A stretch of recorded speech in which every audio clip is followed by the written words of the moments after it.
Thank you for joining us in today's session. We'd like to welcome you to our second webinar of our MOps Unlocked series around email deliverability.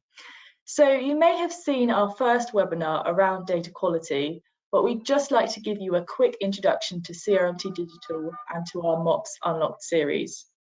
So we're a marketing operational consultancy where we have experts that solve challenges across people, processes, data and technology.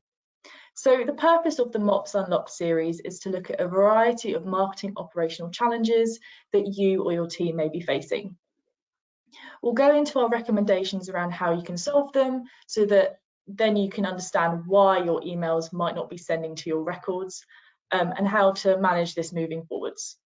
We have a few more webinars lined up, so keep an eye out for future sessions.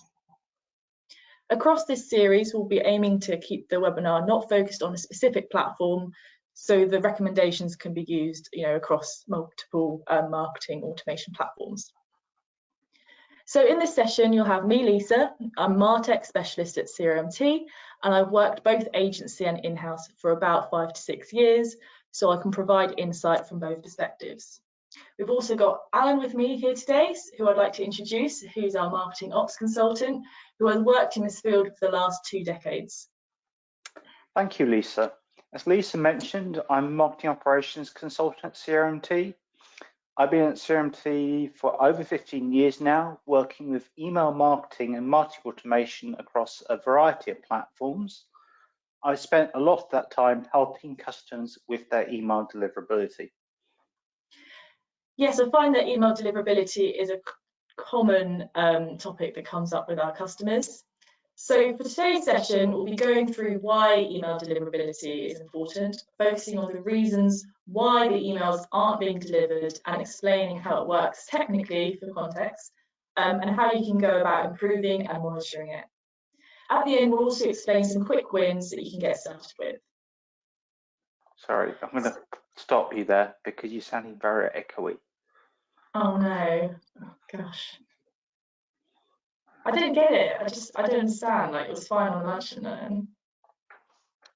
Hello everyone, thank you for joining us in today's session. We'd like to welcome you to our second webinar of our MOps Unlocked series around email deliverability.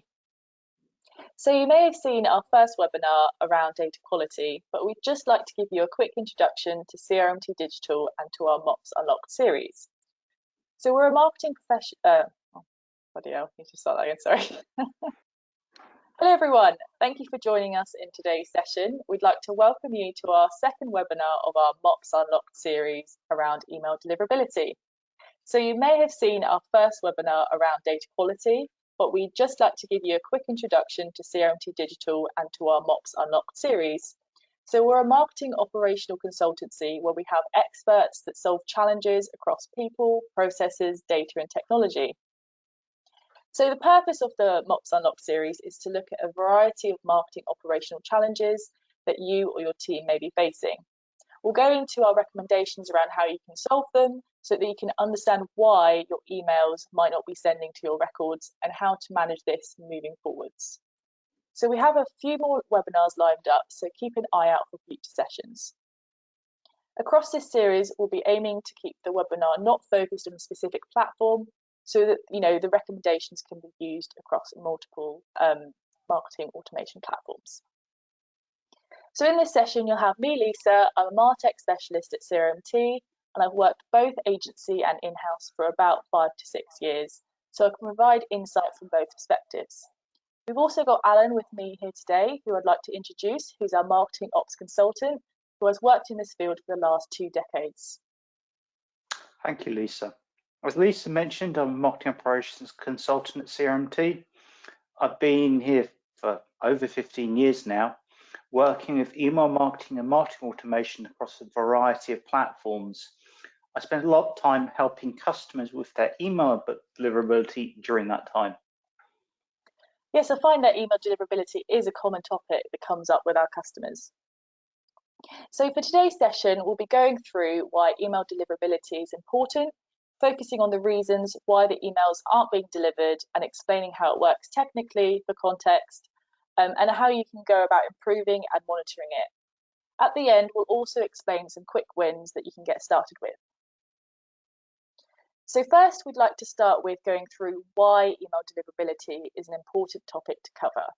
It's key for any system that sends emails, as without a good email deliverability rate, no one will be getting your emails, and the emails are likely just to end up in junk.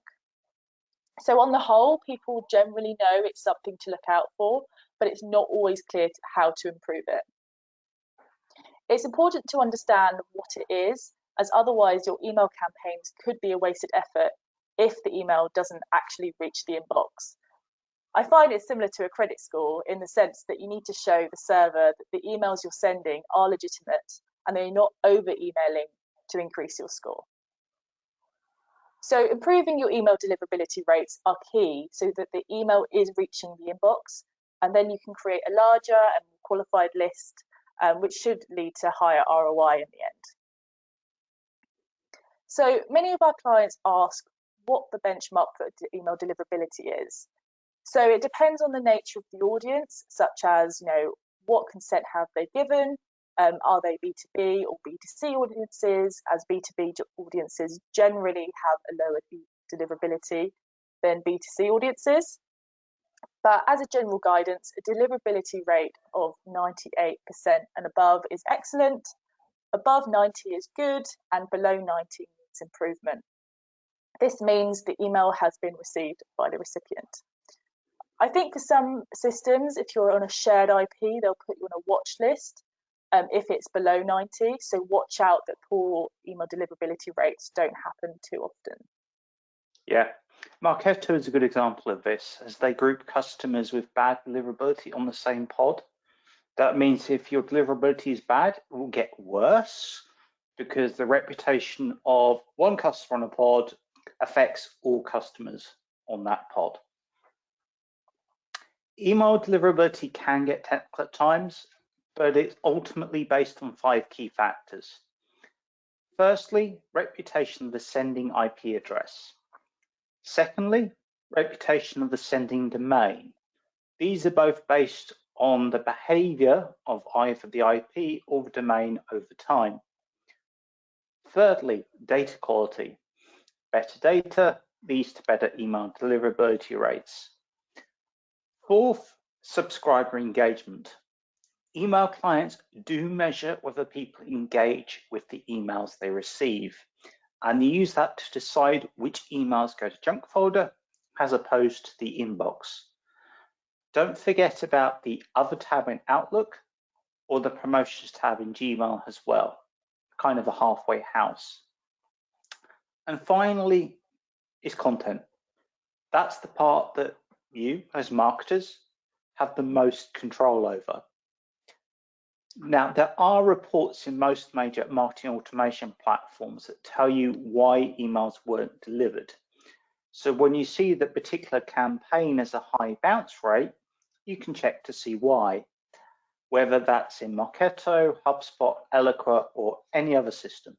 They all have reports that show which emails weren't delivered to the intended recipient, as well as the associated bounce message that they received from the server. These are sometimes quite vague. Blocked can mean a variety of different things depending on the system, and error codes are almost always very cryptic. However, bounce messages do give you enough information to identify the ultimate source of any deliverability problem, be that IP reputation, content, domain reputation, or just bad data. Are you emailing an email address that doesn't exist? Reputation is the most important factor affecting deliverability by far. It's checked at every stage of the email delivery process. It's why IP warming of new IPs or new domains is so important. If a new IP starts sending high volumes of marketing emails right out the gate, it will be rejected as spam, because that's what spammers do. You need to warm up new servers over time. Content reputation is based on the types of links being used in your email, along with the subject line, whether typical spam words are being used in the email. These things are all scanned before the message arrives in the inbox. IP reputation represents how trustworthy your sending IP address is based on the number of spam complaints you get back. Spam complaints are measured when someone marks the email as junk in their email client. The pattern of email sending is very important for IP reputation as well as for domain reputation. IP reputation and domain reputation work pretty much the same way. The more times people unsubscribe, the worse the reputation of that particular domain and that particular email address over time, because more of your emails will be delivered as junk. Of course, by unsubscribe, measuring both bounces and spam complaints as well.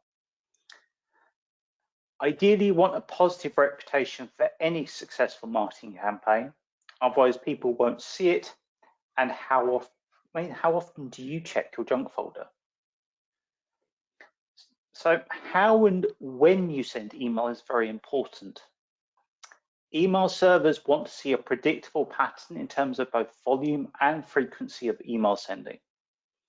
Sending the same amount of emails every day for a month is much better than sending large batches of emails occasionally. Big spikes in email sending for your newsletter are okay, they're expected, but only if they occur regularly and follow a predictable pattern.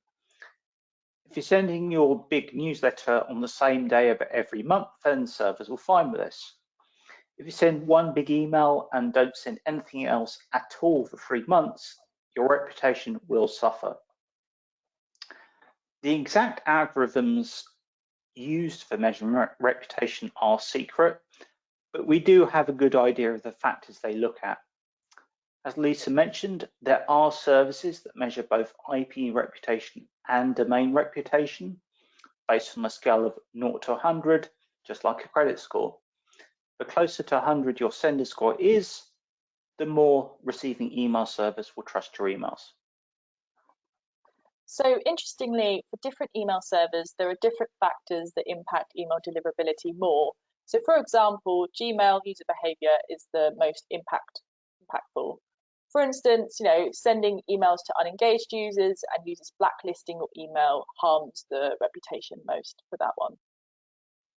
So for example, Outlook gives the biggest weighting to the IP reputation and the content. We'll get onto the content a little bit later on, but it looks at the formatting and the keywords to basically make sure it doesn't look like spam.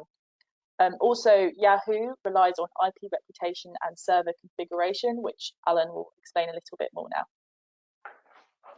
The server configuration is based on 3 components: SPF, DKIM, and DMARC. These are all types of DNS records published for every domain used to send emails.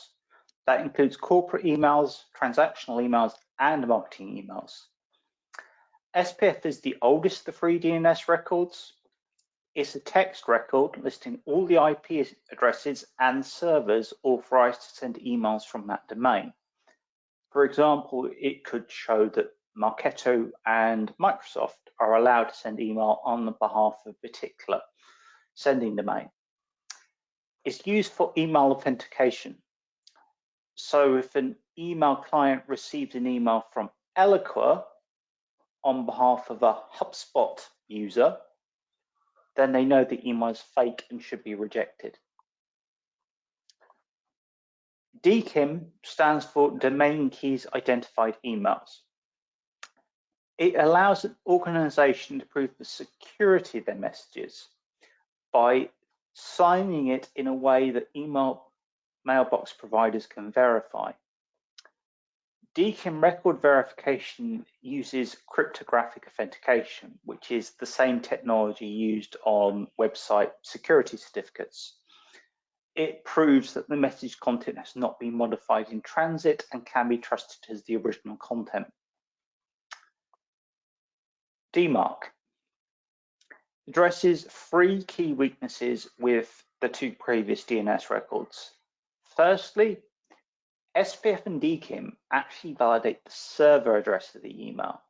That is the email address your server used to send the email, which could be and often is a Marketo email address or a HubSpot email address. It's not the same as the from address you see in Outlook or Gmail.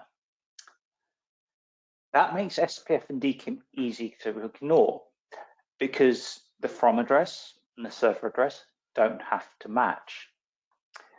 DKIM forces them to match. It validates SPF and DKIM against the from address.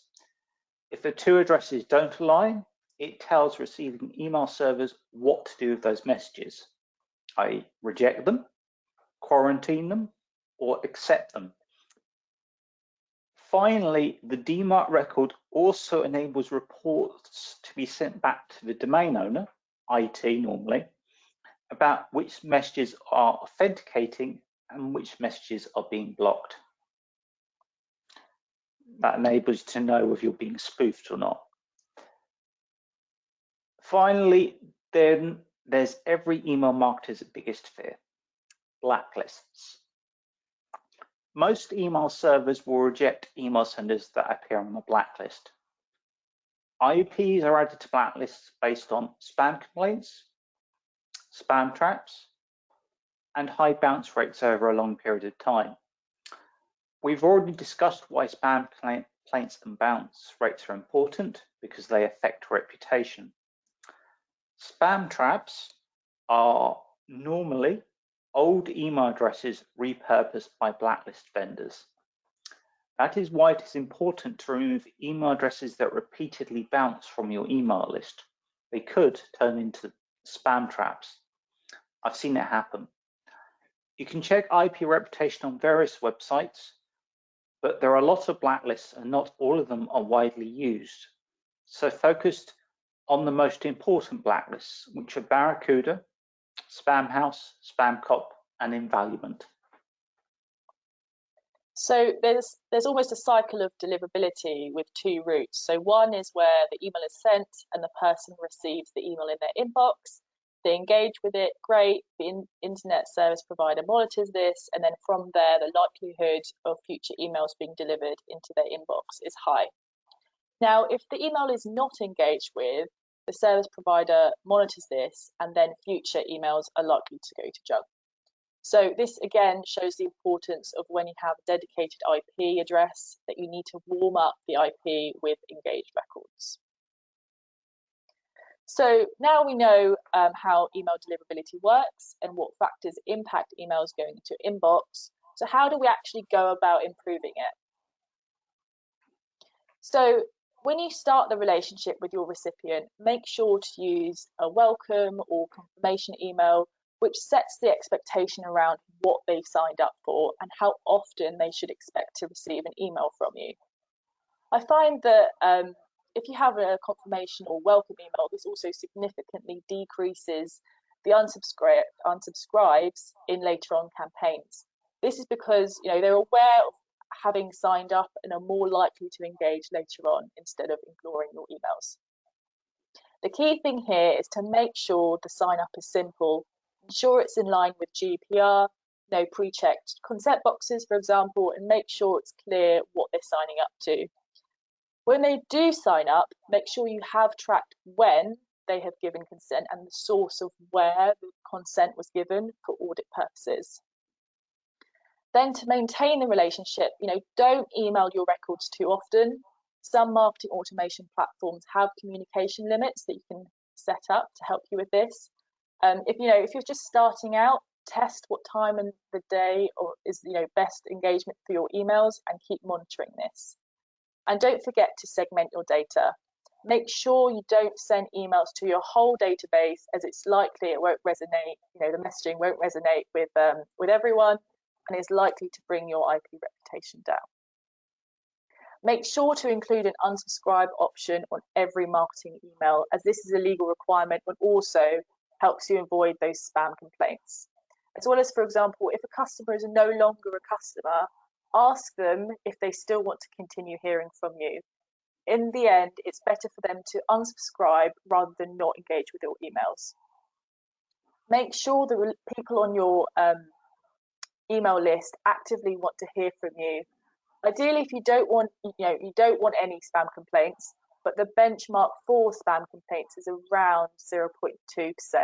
If it's any above this, it will impact your deliverability rate. Also, make sure you cleanse your lists regularly so that you don't email non-responders too often. But, add them into exit or win back nurtures, tailored to their stage, persona, vertical, a specific interest. But of course, there are many other data points that you can use that can make the communications more tailored. So there are many third-party databases that provide contact details to purchase. It's not best practice to purchase these, as these are lists that have high bounce rates due to bad data, and most won't have given consent to hear from you. So before you email them, make sure you've contacted them before adding the records to your database, to make sure, again, they actively want to hear from you. Otherwise, don't purchase these lists, as it just won't benefit you. Also, some marketing automation platforms, such as Pardot, ban their customers from using purchase lists and ask for explicit consent prior to the import. So, just be aware of that. Then moving on to, content improvements that can be made in relation to your email deliverability. There are some content related points to keep in mind, so these aren't picked up in the spam filters. First, check your keywords in your emails so they don't include, typical spam keywords such as, free, money, marketing, those kind of things. Those that have spam connotations. This also means checking the alt text, which is the text that shows if the image doesn't load. Check your pre-headers, subject lines, and obviously your body copy as well. The golden rule here: does it look spammy? If it does, then spam filters will think the same way and mark your email as spam. Also, check your email formatting. Make sure you aren't sending out emails with mostly images, as this can again be seen as spam by spam filters. There should be enough text in the email body copy to inform the reader about the purpose of the email, especially if the email client has images turned off. You still want to make sure you convey your message. This is also where the alt text comes in on images. Make sure they actually align to the image and, doesn't just say, image 1, for example. Always test your emails in different clients to also make sure you're happy with how it formats too. You can, A/B test different ratios of text to image, so then you can see the best ratio for your business. And, it might depend. But general best practice is to use 2 to 3 lines of text per image. So that roughly works out at 80% text, 20% image. So when you're looking at your designing your marketing emails, you need to make sure that your text is readable across a variety of devices in email clients. So one of the reasons that you should do this is because text styles matter in relation to whether your emails gets blocked. So make sure there aren't lots of different colors, different sizes, and overuse of the bold and italics and capitals. Keep it consistent. Also, hidden text or illegible text where it has a poor contrast can cause deliverability issues. Spam filters treat any text that can't be read easily by a human as a sign of spam. You can also measure the impact of different fonts by doing A/B tests. So the fonts that I would, typically suggest for emails are Verdana and Georgia, but as long as it's readable, it should be fine. However, you never know, perhaps certain fonts also engage with your email audience more. So potentially you might get higher click rates, which would make your emails look good to the server provider. So then that way, A/B testing is useful in that sense. We've touched on this a little bit already, but link reputation is key here too. Email links will be scanned by the spam filter and security filters. So we know now that your domain reputation has an impact of email deliverability, but I found it quite interesting that the reputation of the domains and emails that you're sending your emails to are also scanned. So if you're sending to a blacklisted domain, you could also be impacted by this. So to avoid this, you can access websites that have the blacklists for email. We've got email lists that have the blacklisted emails in there, that you can also check your data against. So for example, spam URL real-time block list is an example website that you can look at. Spam filters also don't like URL shorteners, so to avoid them, just avoid them. Although, marketing automation redirects are fine to use, such as marketing custom redirects. Remember that having a bad reputation can also impact domains that are related, such as, when you're using subdomains, these can be impacted by the reputation of parent domains. Also, if a business uses multiple email domains for different brands, these can be impacted by bad reputation of related domains as well. Monitoring the sender reputation is important so you can understand whether what you're doing is positively or negatively impacting deliverability. This is particularly important if you're sending from a dedicated IP address. There are a variety of tools which can help measure deliverability, such as Sender Score and Talos.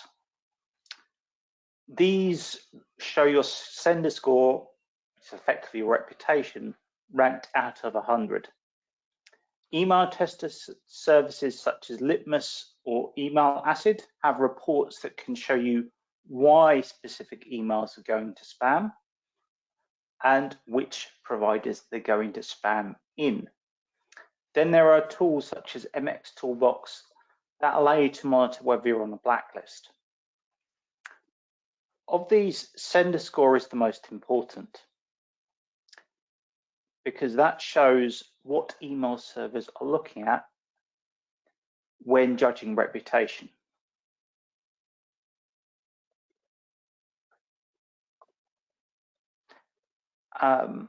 They are used to calculate the reputation for IP by looking at blacklists and complaints. Sender score shows a graph of sender score over time alongside the timeline of the email volumes. You'll see dips in sender score coinciding with spikes in the email volumes. This particular IP, which is just a shared IP from a particular provider, has that, you'll notice. These spikes help you in troubleshooting the cause of any deliverability problems.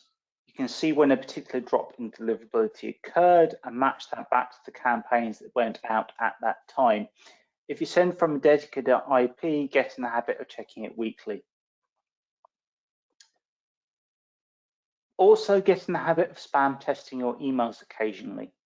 You don't have to test every email you send, but if you're creating a new template, new format, just haven't tried it in a while, it would be good to run an email through the spam test just to make sure that nothing has changed. Also, if you're not sure about the content, think it might be too spammy, run a spam test just to make sure. So as some quick wins, you can look at cleaning or maintaining your list hygiene. Something that people forget is to remove email addresses that soft bounce more than 3 times in a quarter. By removing these persistent bounces and chronic non-responders is an easy way to improve your list and data quality. Make sure to also segment your list so that your engaged and unengaged records are in different nurtures. Email sending cadences, make sure they're different, and then regularly remove spam and junk records. And prior to import, use tools such as Never Bounce that can help clean out data before importing into the database. Also, set up rules so that you can quickly identify junk records that have common keywords in the individual name or company names or email addresses. So this touches on the content we discussed on our last MOPS Unlocked data quality session. So if you haven't seen it yet, make sure to check it out as this links in with this topic as well. Then there is consent. Ensure records are expecting to hear from you. So that means clearly stating that on the sign up form and potentially having a confirmation or welcome email when they're signing up. And don't forget the unsubscribe button. Most marketing automation platforms won't actually let you send without this, but just make sure that that's not forgotten about. Also look at your sending limits. See how many times records have been emailed in the last week. The volume of emails per week is based typically on your business, but typically I wouldn't say any more than 2 marketing emails a week. Any more, I'd say it looks like spam. Send fewer but better quality emails to records. Also check that you don't have those keywords we talked about that are picked up by the spam filters in your copy, subject line, and pre-headers. And don't forget to add your alt text to images And review the email address domains that you're sending to, so that you're not sending to blacklisted domains. Last but not least, monitor your sending reputation so that you know what you're doing is positively impacting your reputation. This also depends on whether it's a shared or dedicated IP, but being aware of the reputation is a good start to email deliverability. So we hope that gives a good overview of email deliverability and the key takeaways that can be actioned immediately. So we'd like to move on to the second part of this session to answer some questions that we had received prior. So the first question that we have is, what is the difference between shared and dedicated IPs, and how does it relate to sender reputation? So I can take this one. So shared IPs is an IP which is used by many companies, whereas a dedicated IP means that you own your own IP. They both have their pros and cons. So shared IP can be good if you aren't sending that many emails and have built up a database of engaged records. So it's better for new senders as it helps you already have a better sender reputation. It's also a bit on the cheaper side than the dedicated IP route. Although the downside is that if other people are using that same IP, if they negatively affect that IP, you could also be negatively impacted. So on the other side, dedicated IP is good if you have because you have more control of your reputation and resolves issues more effectively if you're managing it. Although you can't immediately start using your dedicated IP, as you have to warm it up first, and you need an engaged database to do that. What do you think, Alan? Yeah. Do remember that a dedicated IP means you have to consistently send emails to good quality records. For this reason, most vendors will demand customers are sending more than about 100,000 emails per month before giving them a dedicated IP. Not sending emails for a long period of time can also do more harm than good. If you have a dedicated IP, vendors expect you to monitor your IP reputation. For shared IPs, the vendor monitors, so a dedicated IP is slightly more work. Okay, next question. How should I format my emails? Is HTML or plain text better? There's no right or wrong here. It depends on what you want to achieve if you go with the HTML version. Just keep the 80% text, 20% images ratio in mind. Also that some email clients don't display images by default in HTML emails. Outlook is a good example of this. They're far from the only one. So do make sure to test the rendering with and without images. Lisa, do you have any further thoughts on this? Yeah, I find it also depends on what type of email you're sending. If it's a marketing email, HTML is normally what you use, as they're more appealing and eye-catching. And sales emails are more like a text format, as it normally looks like it's being sent from sales themselves. Just be more careful with marketing emails and make sure if you're using HTML to give a plain text option. Most email senders should pull the HTML through to the plain text version, but I have seen in some cases this doesn't always happen automatically. Sometimes the text version also bunches, all the text all together. So I would always make sure it's readable, just in case anyone does receive it. So next question that we have is, what are the consequences of bad or low email deliverability?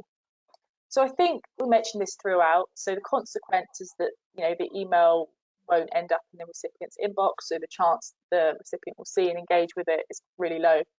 If you're on a dedicated IP, this can also get you blocked. Do you have any other thoughts, Alan? This means that the overall success of your marketing campaign will be low, effectively meaning that the effort you're putting into it is wasted. Next question. My organization frequently insists on blanket emailing all records in our database. Is this a bad idea? I think you already know the answer to this question. Yes, it is. You need to segment data to ensure that emails are being sent to records that actually make sense and resonate with your audience. Otherwise, people won't engage. That impacts the results of the campaign, firstly, and also could harm your IP reputation. What do you think, Lisa? Yeah, it's important to know, if you're a marketing executive who's typically the one doing the email send, or if you're a marketing leader who asks for the audiences to be set up, this is really important to know. Usually companies think the more the better, as they think it's a numbers game, but it's actually not. It's quality over quantity. So next question is, who is responsible for email deliverability? Interesting question. So I think the responsibility lies across the teams. The person that has the control is likely the person that's in charge of the sending emails, maybe the marketing executive potentially. And the person setting up the IP is typically maybe the IT team. But the leadership team need to be conscious of this and support the team with these initiatives, as otherwise everyone just will be impacted as the emails won't actually bring any ROI. So again, political answer, but again, this is not a single person's or team's responsibility. I mean, do you agree, Alan? Absolutely. Email deliverability does require constant monitoring, both of database health, technical setup, and email content. It's not possible for one person to own all those things completely. What you do need is one person to be responsible for monitoring the deliverability, though. This will often be a marketing ops person who regularly checks your sender score, monitors your bounce rates, and runs regular spam checks on new templates. That way, they can raise the alarm before any deliverability issues start affecting your campaign results. Next question. Sometimes we use signatures on our emails that include images. Would this increase the likelihood of being caught in a spam filter? The same guidance as any other image. As long as the amount of text in your email outweighs the number of images in your email, that should be fine. Lisa? Yeah, and don't forget the alt text as well for the banners, the images that you might be using in the email signature. I know we've mentioned that already, but yeah, it's just good to know. So I think this is our last question. So what do I do if I get caught in a spam trap? So that's a really good question. So I know we've mentioned it before, but just to clarify what a spam trap is, they're used to identify and monitor spam email. So internet service providers use these to check up on spammers, which could lead to IP address or the domain to be blacklisted. So if you happen to see your reputation going down quickly, you may have these. So that's why it's important to monitor your reputation there. It means that you need to scrub your email sender list, look out, for spelling mistakes in the email domain. If you've scraped websites to get email addresses, this could lead to having spam traps in the list. So, don't do that. Look at people, who haven't engaged over the last 6 months, for example. If that doesn't work, narrow the email send to engage under 3 months, go from there. What would you suggest, Alan? If you do get caught in a spam trap by using a shared IP, your marketing automation provider will probably demand you clean up your database before they allow you to start sending emails again. That typically means removing emails if they stop engaging with you or start bouncing repeatedly. Prevention is better than cure, so don't purchase lists, ensure good hygiene, and make sure you have consent or even double opt-in from all your records before sending to spam traps. When it comes to data quality, do remember you need processes to keep your data clean after it is collected. Great, so I think those are all the questions we have for today. I think the key takeaway from today's session is to keep an eye out on your IP reputation, and don't try and get data via shortcuts. Make sure the people in your database actually want to be there. So we hope you've enjoyed our session. This was the second webinar in our MOPS Unlocked series. So we'd like to Thank you for attending. We'd also like to ask you to take some time to fill in our survey after the session. Give us feedback and any suggestions for future webinar topics that you'd like to see us talk about. Our next session will be around form strategy, which is a popular topic that we're seeing from many of our clients, so keep an eye out. Thanks, we look forward to seeing you on our next session. Thanks everyone, bye.